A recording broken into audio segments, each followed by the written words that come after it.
সম্প্রতি সংযুক্ত আরব আমিরাত ইউএই বিশেষ করে আবুধাবি কর্তৃপক্ষ বাংলাদেশ সহ কয়েকটি দেশের নাগরিকদের ভিসা ইস্যুতে কঠোরতা আরোপ করেছে।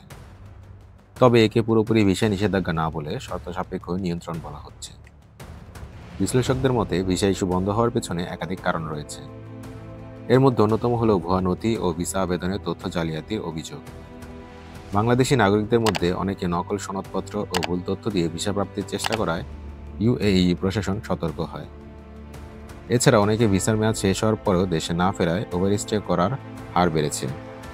এতে করে অভিবাসন নীতিতে চাপ সৃষ্টি হয়। নিম্নদক্ষ শ্রমিকদের অতিরিক্ত প্রবাহ ইউএই এর অভ্যন্তরীণ শ্রমবাজারে ভারসাম্যহীনতা সৃষ্টি করেছে বলে জানা যায়। কিছু নিরাপত্তা সংক্রান্ত অভিযোগও এই সিদ্ধান্তে ভূমিকা রেখেছে। ইউএই সরকার এখনও কোনো আনুষ্ঠানিক সম্পূর্ণ নিষেধাজ্ঞা ঘোষণা করেনি। তবে কিছু নির্দিষ্ট ভিসা ক্যাটাগরি যেমন ভিজিট, শ্রম, ফ্যামিলি, স্পন্সর বর্তমানে স্থগিত বা বিলম্বিত হচ্ছে। বাংলাদেশ সরকার বিষয়টি গুরুত্ব সহকারে নিয়েছে। পররাষ্ট্র মন্ত্রণালয় ইউএই এর সঙ্গে কূটনীতিক পর্যায়ে আলোচনা চালিয়ে যাচ্ছে।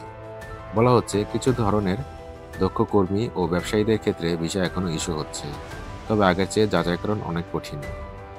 বিশেষজ্ঞরা মনে করছেন বাংলাদেশি আবেদনকারীদের ভিসা প্রাপ্তির জন্য এখন আরও স্বচ্ছ ও বৈধ প্রক্রিয়া অনুসরণ করতে হবে। বাংলাদেশের প্রবাসী কল্যাণ মন্ত্রণালয় ইতিমধ্যেই সচেতনতামূলক প্রচার চালাচ্ছে, যাতে ভুয়া দালাল ও জাল ডকুমেন্ট থেকে সবাই দূরে থাকে।